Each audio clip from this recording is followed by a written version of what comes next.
En el corazón de Nueva York, donde las luces de neón pelean con la niebla y los muelles huelen a sal y a secretos, la familia Barbieri gobernaba como un reino con manos firmes, pero corazón sorprendentemente cálido. Don Luca Barbieri no era un hombre de frases grandilocuentes. Su poder se medía en el respeto que inspiraba y en la justicia que dictaba con mano firme.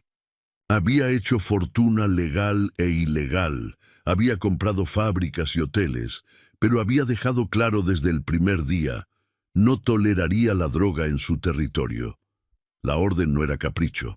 Para don Luca, las drogas corrompían a los jóvenes, destruían familias y traían otra clase de violencia, diferente, que él no quería cerca de su gente. Prohibir el tráfico era tanto un principio moral como una estrategia. Salvaguardaba la lealtad de los hombres y la buena imagen frente a los negocios legítimos que usaban para lavar dinero. Yo hago lo que debe hacerse. Le gustaba decir en voz baja a sus hombres, igual que quien describe una verdad inevitable. Pero no todo vale. A su lado estaba Bruno Scaletta, su capo de confianza, su brazo derecho en la calle. Bruno tenía la sangre fría de un ejecutor y la inteligencia de un administrador. Sabía leer la ciudad como si fuera un tablero de ajedrez. Había subido desde abajo, había pagado cuotas, había guardado silencio cuando tocaba y hablado cuando convenía. Para muchos, Bruno era la versión eficiente del don. Para otros, era un hombre cuyo hambre iba más allá de la obediencia. En privado, Bruno no compartía la rigidez de Luca respecto a las drogas. Veía el mercado como una mina nueva. Millones de dólares por semana, rutas ocultas, aliados extranjeros dispuestos a poner el capital. ¿Por qué renunciar a esa riqueza cuando podía multiplicar lo que ya tenían? Bruno no era un idealista, era un práctico al que le pesaban los números tanto como la lealtad. Y en la base de esa pirámide estaba Vito Moretti, reciente hombre hecho, nombre nuevo en la familia por recomendación de Scaletta. Vito había aprendido a respetar códigos, cobrar protección, organizar apuestas, iniciar a los que debían ser iniciados. No tenía negocios propios. Su ambición era sencilla: ganar respeto, dinero y un lugar en la estructura. Era leal, trabajador, confiable y no del todo ajeno a la tentación de ascender. Vito admiraba a Luca por su justicia y su fama de don con corazón, y seguía a Bruno con una mezcla de devoción y curiosidad. Bruno lo había presentado a la vida real del poder, la disciplina, las pequeñas recompensas, la fatiga del día a día. Vito pensaba, todavía, que el camino correcto estaba marcado por la lealtad. En los cafés y los clubes que olían a whisky caro, llegaban rumores desde la otra orilla de la ciudad. La familia Caputo, liderada por don Furio Caputo, buscaba ampliar su influencia. Caputo no tenía la misma alcurnia ni la cartera de los Barbieri, pero era fuerte, ambicioso y con socios en el sur que manejaban mercancías que movían fortunas. Don Furio admiraba la reputación de Luca y prefería pactar antes que romper.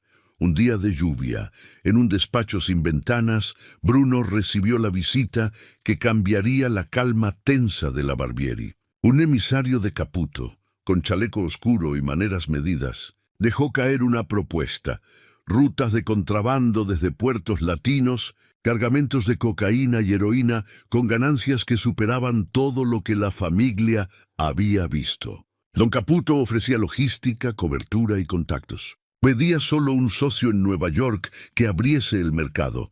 Bruno sentó la propuesta sobre la mesa como quien muestra una fruta envenenada y observa quién la toma. Sabía que, si convencía a Luca, la familia daría un salto que la pondría en la cima absoluta. Si no, era una oportunidad que corría por las venas de la ciudad para otros.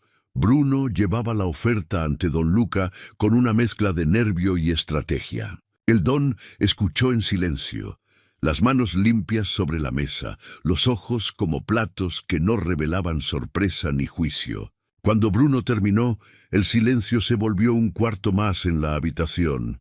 «No, Bruno», dijo Luca con la contundencia de quien no negocia lo que considera sagrado. «No tráfico. Las drogas se comen la tierra y luego a la gente. Tengo negocios legítimos que preservar. No voy a manchar esto.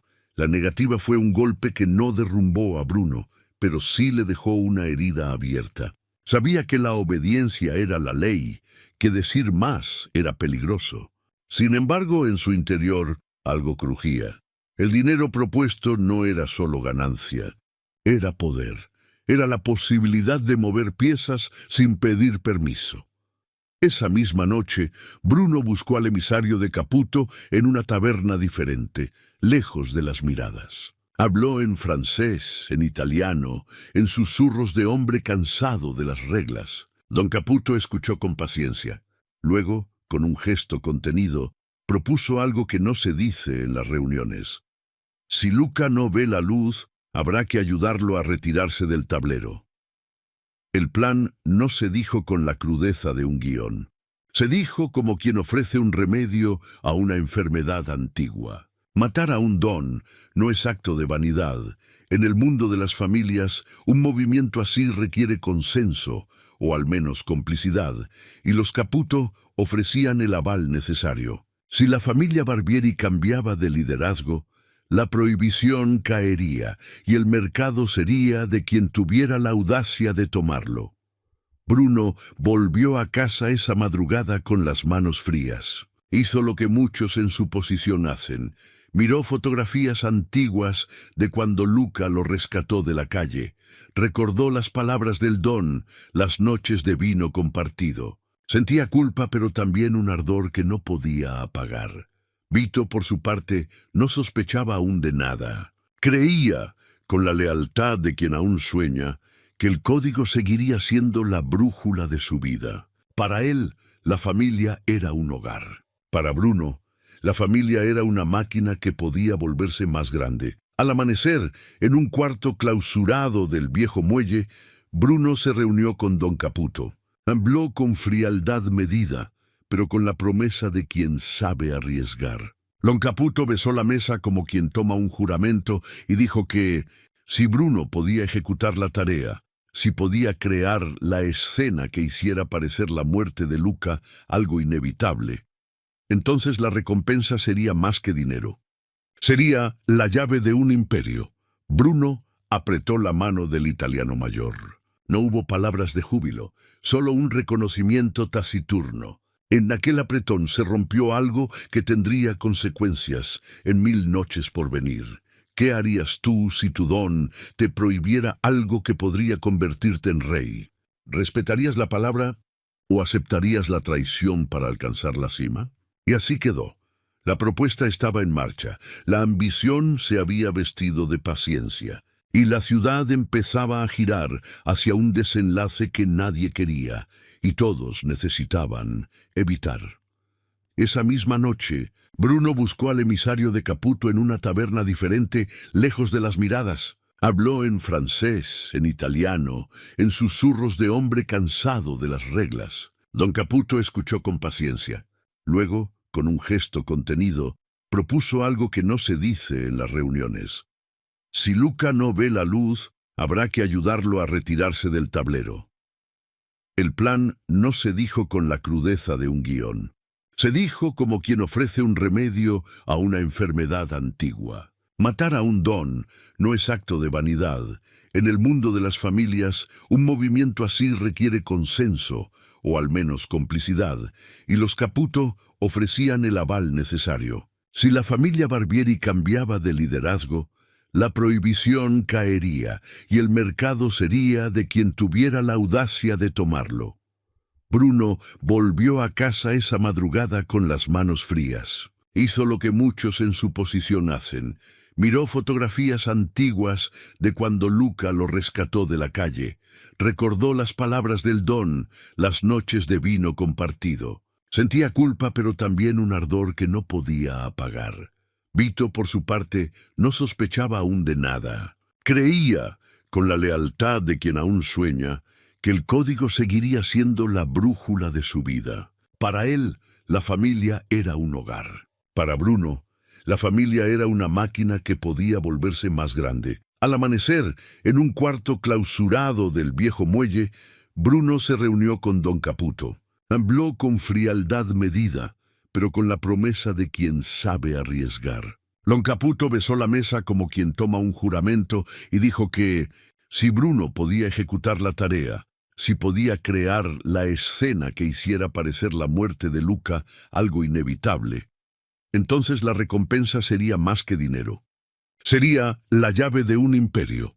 Bruno apretó la mano del italiano mayor. No hubo palabras de júbilo, solo un reconocimiento taciturno. En aquel apretón se rompió algo que tendría consecuencias en 1000 noches por venir.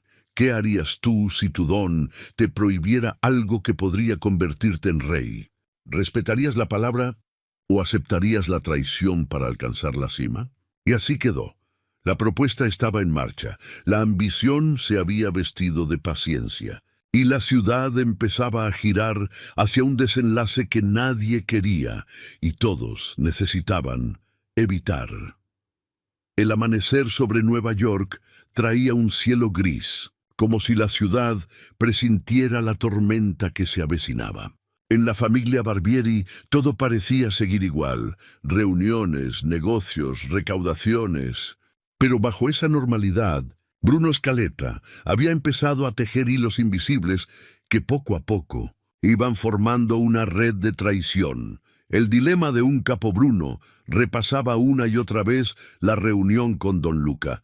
Aquel no rotundo resonaba en su cabeza como un martillo. Había visto oportunidades en el pasado, pero ninguna con el peso de la propuesta de don Furio Caputo. Rutas seguras, ganancias inmediatas, millones que podían transformarse en poder absoluto. El don había cerrado la puerta, sí, pero Bruno no estaba dispuesto a dejarla cerrada para siempre. Un capo vive para servir al don, pero un capo también muere si se queda pequeño bajo su sombra. Esa frase, repetida en su mente, lo empujaba a ir más lejos. Para sus planes, Bruno necesitaba manos jóvenes, hombres de confianza que todavía no estuvieran atados por décadas de lealtad ciega al don, y pensó en Vito Moretti. Una noche lo llamó a un bar de Little Italy, lejos de miradas. Vito llegó puntual, con la camisa aún manchada de trabajo y un brillo ingenuo en los ojos. «Vito, dime, ¿qué piensas de don Luca?», preguntó Bruno con voz tranquila, pero cargada de intención. El muchacho se tensó. «El don es un hombre justo. Me dio una oportunidad cuando nadie lo hizo. Le debo respeto». Bruno sonrió de lado. «Claro que sí, todos le debemos respeto. Pero dime, ¿alguna vez has pensado en cuánto más grande podría ser la familia si nos atreviéramos a ir más allá?» Vito lo miró confundido. «¿Más allá?» «Sí, muchacho. Cocaína, heroína, miles de billetes cada semana, territorios enteros que ahora controlan otros. ¿Nunca te lo imaginaste?» Vito calló. No quería parecer desleal, pero tampoco quería cerrar los ojos a una realidad tentadora. Bruno lo observó en silencio y entendió. El silencio del joven era una grieta que podía transformarse en lealtad futura. Días después, Bruno viajó en secreto hasta un restaurante de Queens, donde lo esperaba don Furio Caputo. El viejo capo lo recibió con una sonrisa satisfecha, sirviéndole un vaso de vino tinto. «Me alegra verte, Bruno. ¿Y qué ha dicho tu don?» Bruno bajó la voz. Dijo que no, que nunca se mancharía con drogas. Caputo rió suavemente con ironía. «Tu don es un hombre de principios, pero los principios no llenan bolsillos ni compran armas. Yo pensé que un hombre como tú sabría reconocer la oportunidad». «Lo reconozco, don, pero necesito algo más. No puedo actuar solo. Usted sabe las reglas. Para que un don caiga, se necesita el aval de otro». Don Caputo entrecerró los ojos y asintió lentamente. «Cierto, y aquí tienes mi palabra. Si Luca Barbieri desaparece, no habrá represalias de mi familia. Es más, te ofrezco algo mejor, un porcentaje fijo de nuestras rutas, un 30%. A cambio, tú abres Nueva York para mí». Bruno estrechó su mano. En ese apretón estaba sellada la sentencia de muerte de don Luca Barbieri. Los días siguientes, Bruno empezó a moverse con cautela. Convocaba a hombres fieles, los reunía en almacenes abandonados, medía sus respuestas. Nadie hablaba de traición abiertamente, pero todos sabían que el viento había cambiado. Vito fue llamado de nuevo. Esta vez Bruno le explicó con más claridad. Pronto habrá un cambio en la familia, y yo necesitaré hombres que no tiemblen, que sepan ejecutar órdenes sin preguntas. Si te mantienes a mi lado, Vito, no serás un simple soldado. Tendrás tu propio territorio y tu propio respeto. El joven tragó saliva. Sabía lo que eso implicaba, aunque Bruno no dijera la palabra prohibida. Matar a un don era cruzar un límite del que no había retorno. Mientras tanto, don Luca seguía en su rutina diaria. Reuniones con empresarios, cenas familiares, consejos a sus hombres más jóvenes. Para él, la familia estaba sólida, y Bruno era su mano derecha más confiable. Nunca imaginó que el hombre sentado a su lado en tantas cenas ya había firmado su sentencia. Una tarde, en su despacho, le dijo a Bruno: «Eres como un hijo para mí. Cuando yo falte, quiero que seas tú quien mantenga todo en pie». Bruno sonrió con gratitud fingida, mientras en su interior un nudo de culpa lo ahogaba. La conspiración necesitaba un escenario. Bruno decidió que la trampa se armaría durante una supuesta reunión de rutina en los muelles. Allí, bajo la excusa de hablar con socios, don Luca sería llevado al fondo de un almacén sin salida. Bruno y Vito estarían allí. El primero, con el corazón dividido entre la lealtad y la ambición. El segundo, con el miedo y la incertidumbre de un hombre joven a punto de mancharse para siempre. El don no lo sabía, pero cada paso lo llevaba más cerca de su final. ¿Qué harías tú si tu propio brazo derecho te sonriera mientras afilaba el cuchillo detrás de tu espalda? ¿Seguirías confiando? ¿O verías la traición demasiado tarde? El invierno se acercaba y con él una neblina espesa que cubría los muelles como un velo de silencio. En las calles, la familia Barbieri seguía moviéndose como siempre. Apuestas, extorsiones, negocios limpios que servían de fachada. Pero bajo esa rutina, Bruno Scaletta apretaba los nudos de una red invisible que se cerraba cada vez más sobre don Luca Barbieri. Una noche, Bruno llevó a Vito Moretti a un almacén vacío en Brooklyn. No había hombres alrededor, solo las luces amarillas de los faroles y el eco de las ratas entre cajas olvidadas. «Vito, es hora de hablar claro», dijo Bruno, apoyando las manos sobre una mesa de madera vieja. «El don ya no entiende los tiempos, los está frenando. Y si seguimos así, otras familias se van a comer nuestro territorio». Vito bajó la mirada, inquieto. «Bruno, estás hablando de cosas que yo nunca pensé escuchar. Don Luca confía en ti como en un padre. ¿De verdad quieres?» Bruno lo interrumpió con dureza. «No es lo que quiero, es lo que debe hacerse, y te necesito conmigo. Sin preguntas, sin dudas. Si me sigues tendrás tu lugar, si no, quizá no sobrevivas para contarlo». El silencio pesó. Vito respiró hondo. Sabía que aceptarlo convertía en cómplice del mayor pecado dentro de la Cosa Nostra, levantar la mano contra un don, pero también sabía que rechazar significaba quedar marcado como enemigo de Bruno y de Caputo. Finalmente asintió con la cabeza. «Estoy contigo». En la mansión Barbieri, don Luca había comenzado a notar pequeñas grietas. Informes que no llegaban a tiempo, reuniones que Bruno posponía sin explicación, hombres que parecían más nerviosos de lo habitual. Una noche, en la cena, Luca miró directamente a los ojos de su capo. «Bruno, hay algo que no me estés contando». El silencio fue breve, pero pesado. Bruno sonrió como siempre, fingiendo calma. «Solo el cansancio».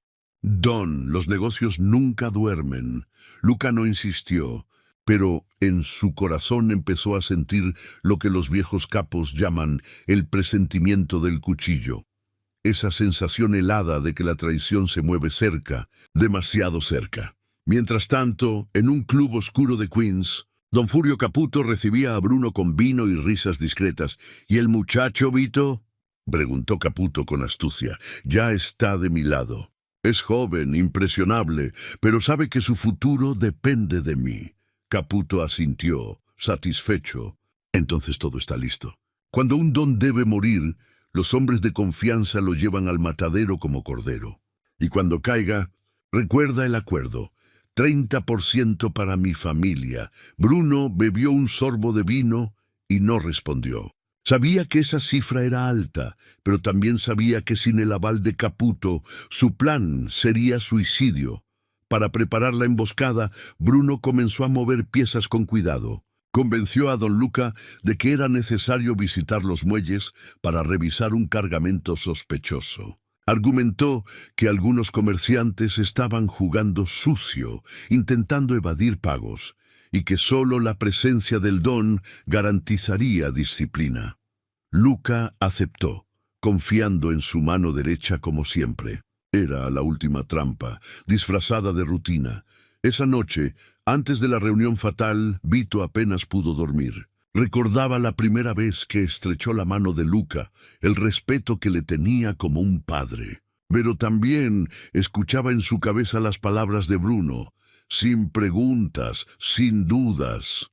En el espejo de su cuarto se observó a sí mismo con el traje oscuro que usaría al día siguiente.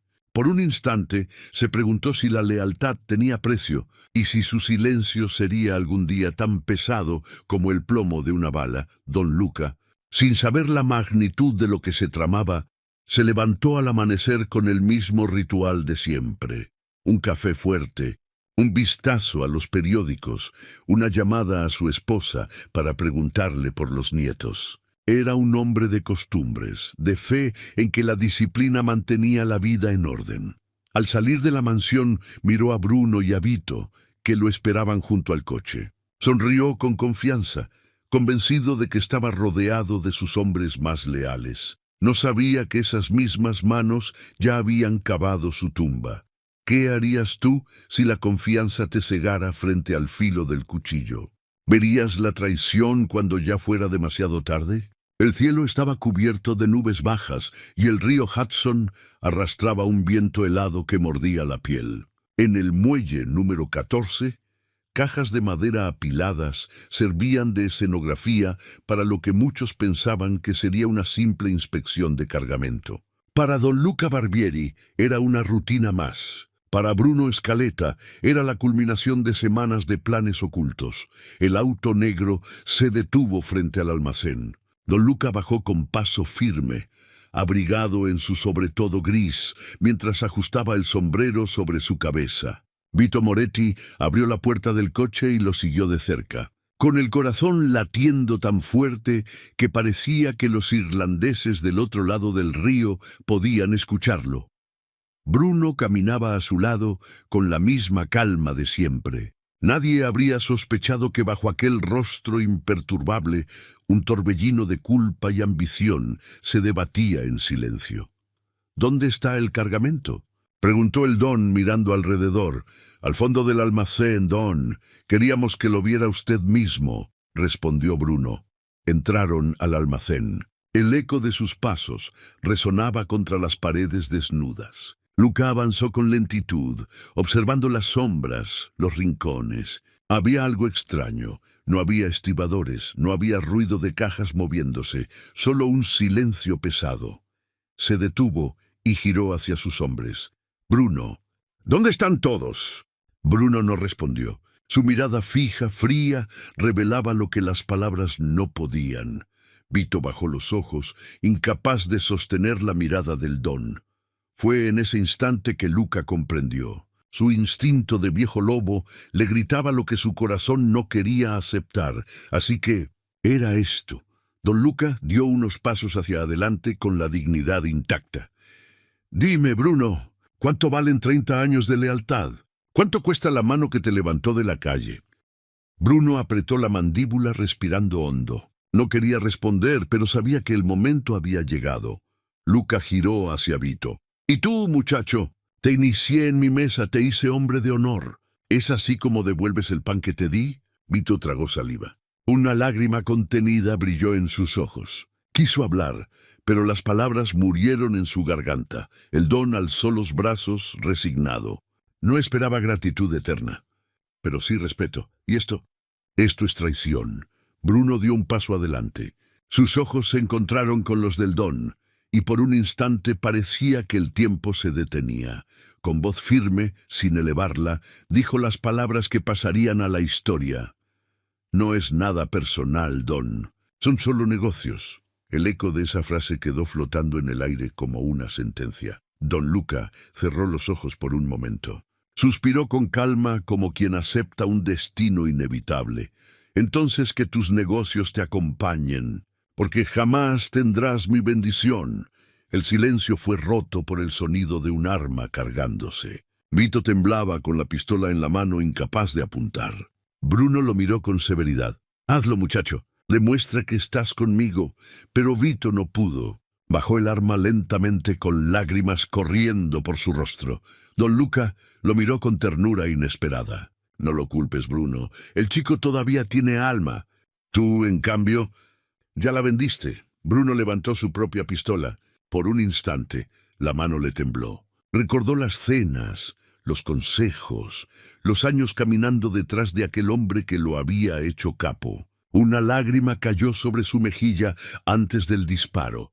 El estruendo retumbó en todo el almacén. Don Luca Barbieri cayó de rodillas, con la mirada fija en sus verdugos, antes de desplomarse sobre el suelo de cemento.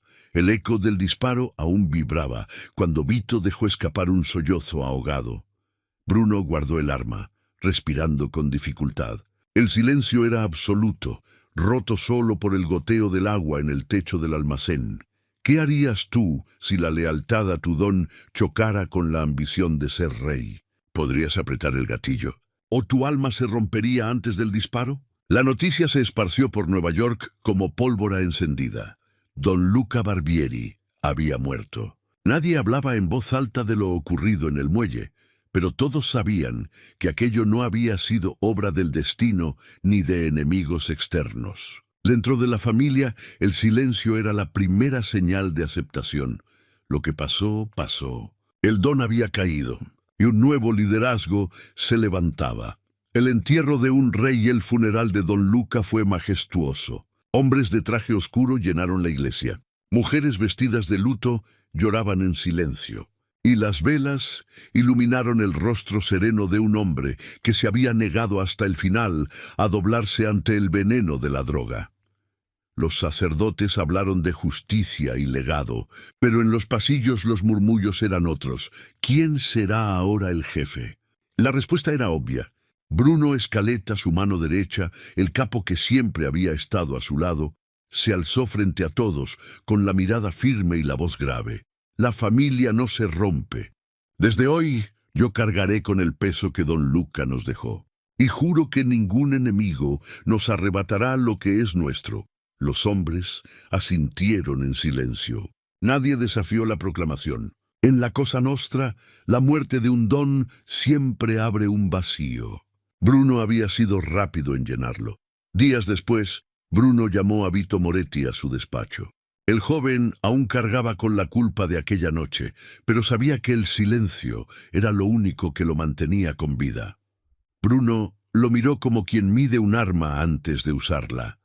Vito, lo que pasó en el muelle queda entre nosotros. El don murió, sí, pero la familia sigue. Y yo necesito hombres dispuestos a ensuciarse las manos. Caputo exige resultados. Desde hoy serás el responsable de las rutas de cocaína y heroína. Es tu territorio. Vito sintió un escalofrío. Sabía que aceptar era condenarse a un mundo aún más oscuro, pero también sabía que negarse significaba la muerte. Asintió lentamente. Haré lo que sea necesario, don Bruno. El nuevo don sonrió satisfecho. Eso quería escuchar.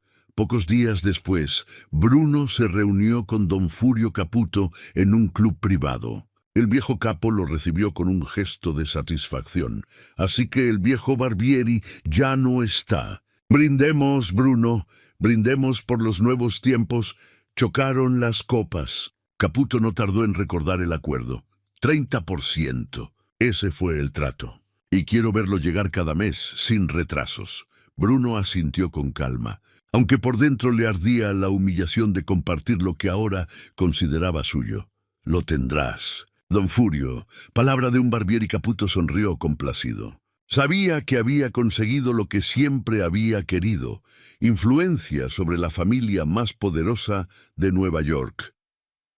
Las calles cambiaron rápido. Don Luca había prohibido la droga, pero don Bruno Scaletta la abrazó como el negocio del siglo. En cuestión de semanas, los bares se llenaron de polvo blanco, los callejones de agujas y los bolsillos de billetes nuevos.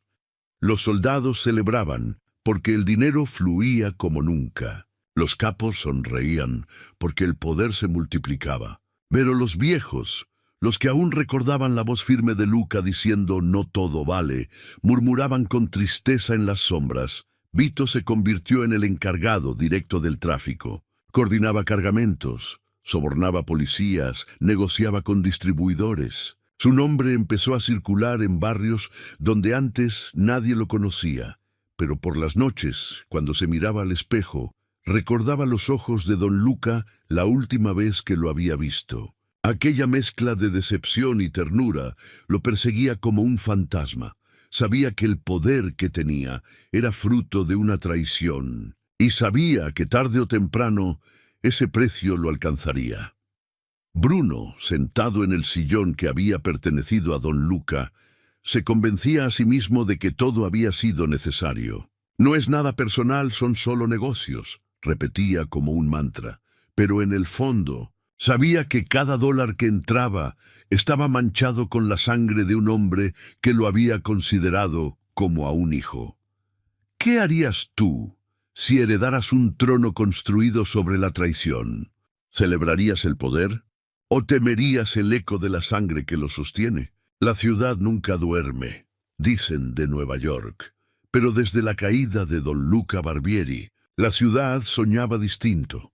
Las calles se llenaron de un polvo blanco que brillaba más que las luces de Times Square, y los barrios italianos respiraban un aire que olía a riqueza rápida y a muerte lenta. Don Bruno Scaletta se instaló en el trono como si siempre le hubiera pertenecido. Sus órdenes eran rápidas, su voz firme, sus ojos más fríos que nunca. Donde Luca había visto límites, Bruno veía oportunidades. Donde el viejo don había dicho «no todo vale», Bruno respondía «en los negocios todo vale». Los soldados se alinearon. El dinero fluía como nunca antes. Restaurantes, bares, muelles, todo se convertía en puntos de distribución. Los enemigos que antes se atrevían a desafiar a los Barbieri ahora buscaban alianzas, porque sabían que el narcotráfico les había dado un poder descomunal. Cada mes, como un reloj suizo, un maletín con dinero llegaba a manos de don Furio Caputo. 30% de las ganancias, ni un centavo menos. Caputo sonreía satisfecho, sabiendo que había conseguido lo impensable: arrodillar, aunque fuera en parte, a la familia más poderosa de Nueva York. En cada brindis repetía: «Un trato es un trato». Y Bruno sabe cumplir, pero en su interior Bruno odiaba aquella dependencia. Sabía que algún día tendría que cortar ese lazo, pero no ahora. Mientras tanto, Vito Moretti se hundía cada vez más en su nuevo papel. Coordinaba cargamentos que llegaban desde Miami y México, sobornaba policías en los puertos y supervisaba las bodegas donde la mercancía se empaquetaba. De ser un simple soldado que recogía apuestas, pasó a ser el responsable directo del veneno que inundaba Nueva York. Su nombre comenzó a tener peso, pero también miedo. Por las noches en soledad, la culpa lo devoraba. Recordaba la voz de don Luca, su mirada paternal, y cada vez que encendía un cigarro para calmar los nervios, se preguntaba si su vida valía lo que había hecho en el muelle. ¿De qué sirve ser alguien si para lograrlo tuve que matar al único hombre que creyó en mí? Susurraba a veces, aunque nadie lo escuchara. En los barrios, los viejos hablaban de don Luca como si fuera un mito. Recordaban que había protegido a las familias, que nunca dejó que la droga envenenara a los jóvenes, que mantenía un código que ya nadie respetaba. Con Luca había orden. Con Bruno solo hay dinero y miedo, murmuraban en las esquinas. Pero el dinero callaba bocas. Los billetes nuevos construían lealtades más rápido que los recuerdos. Y poco a poco, el nombre de Luca se fue borrando de los labios, aunque nunca del corazón de los que lo habían amado. En su despacho, Bruno se servía whisky cada noche. Miraba el retrato de Luca que aún colgaba en la pared. Nadie se atrevía a quitarlo, como si hacerlo fuera tentar a la maldición. A veces, Bruno hablaba solo frente al retrato. No fue personal, Don. Fueron negocios, y gracias a esos negocios, la familia nunca ha sido más fuerte, pero al fondo de su voz había un temblor. Sabía que cada dólar que contaba estaba manchado de la sangre del hombre que lo había salvado. Epílogo: los años pasaron. La familia Barbieri se convirtió en sinónimo de droga, violencia y poder absoluto. Vito Moretti, aunque joven, se volvió un nombre temido en la ciudad. Don Caputo siguió cobrando su tributo, satisfecho de haber puesto su marca en la historia, pero entre sombras y susurros, una verdad permanecía.